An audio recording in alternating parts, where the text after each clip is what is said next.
Assalamualaikum warahmatullahi wabarakatuh.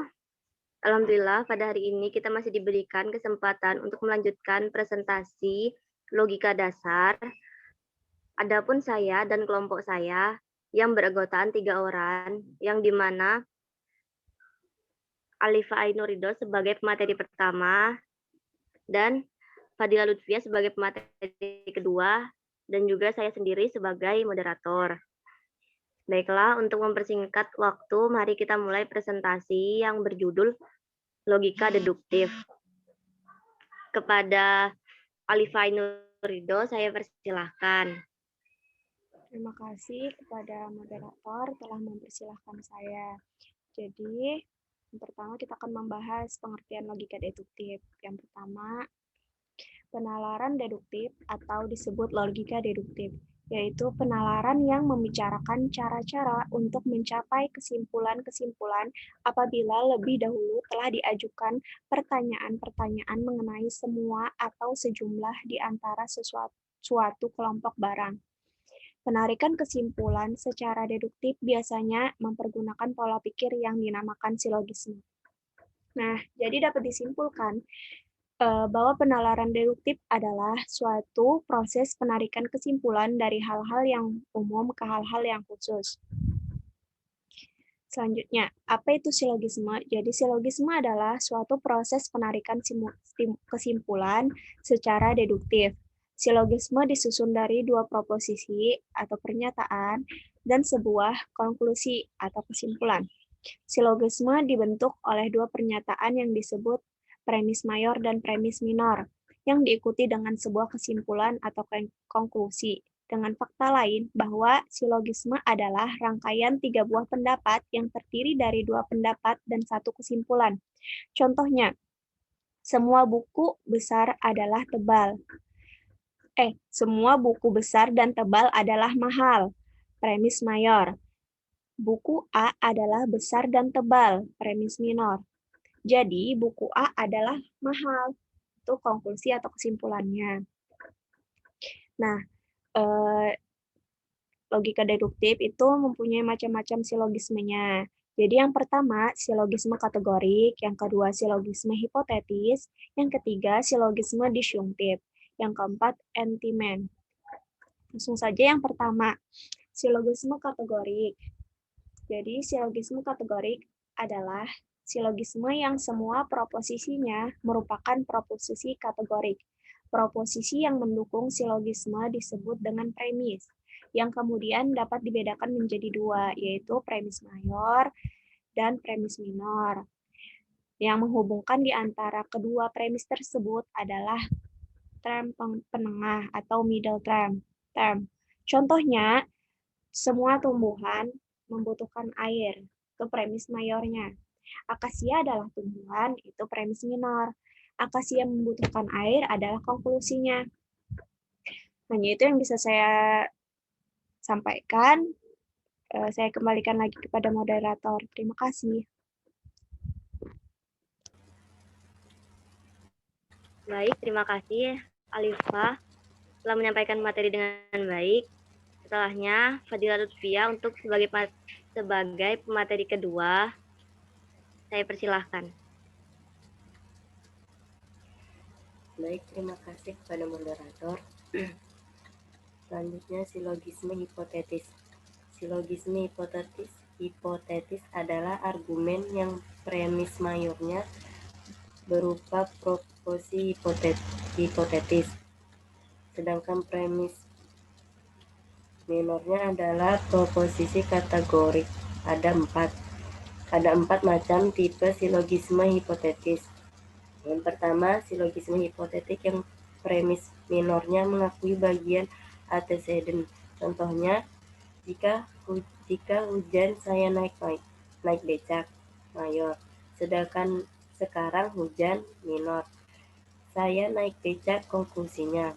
Yang kedua, silogisme hipotetik yang premis minornya mengakui bagian konsekuennya. Contohnya, jika hujan bumi akan basah, mayor.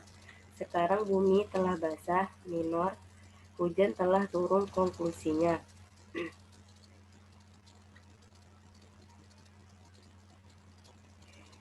Yang ketiga, silogisme hipotetik yang premis minornya mengingkari antesiden. Contohnya, jika politik pemerintah dilaksanakan dengan paksa, maka kegelisahan akan timbul. Politik pemerintah tidak dilaksanakan dengan paksa, kegelisahan tidak akan timbul. Yang terakhir, silogisme hipotetik yang premis minornya mengingkari bagian konsekuennya. Contohnya, jika hujan, bumi akan basah, mayornya. Sekarang bumi telah basah, minor. Hujan telah turun, konklusinya.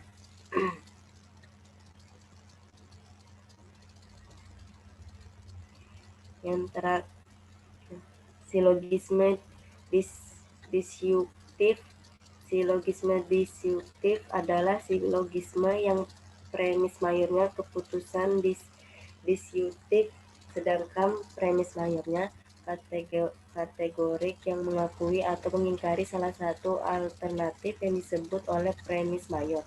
Seperti pada silogisme hipotetik, istilah premis mayor dan premis minor adalah secara analog bukan yang semestinya. Silogisme ini ada dua macam, yaitu silogisme disyuktif dalam arti sempit, berarti mayornya mempunyai alternatif kontradiktif. Contohnya, Harry jujur pembohong. Premis 1. Ternyata Harry pembohong. Premis 2. Tidak jujur. Konklusi. Yang kedua, silogisme disyuktif dalam arti luas. Berarti premis mayornya mempunyai alternatif bukan kontradiktif. Contohnya, Hasan di rumah, premis 1. Ternyata tidak di rumah, premis 2. Hasan di pasar, konklusinya.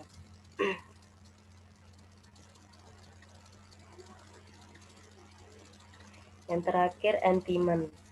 Silogisme ini jarang ditemukan dalam kehidupan sehari-hari, baik dalam tulisan maupun lisan. Yang dikemukakan hanya premis minor dan kesimpulan. Contoh entimen, dia menerima hadiah pertama karena dia telah menang dalam sayembara itu. Anda telah memenangkan sayembara ini karena itu Anda berhak menerima hadiahnya. Baik, terima kasih. Hanya ini yang bisa saya sampaikan. Saya kembalikan kepada moderator.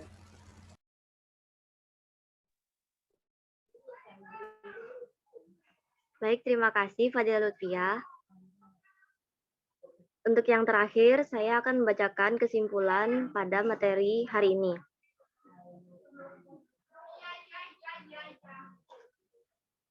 Jadi kesimpulannya, logika deduktif ialah proses penalaran yang berasal dari satu atau lebih pernyataan umum untuk mencapai kesimpulan secara logis.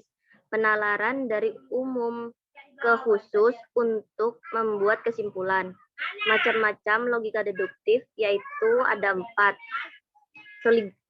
Silogisme kategorial, silogisme hipotetis, silogisme disyugatif, dan entimen.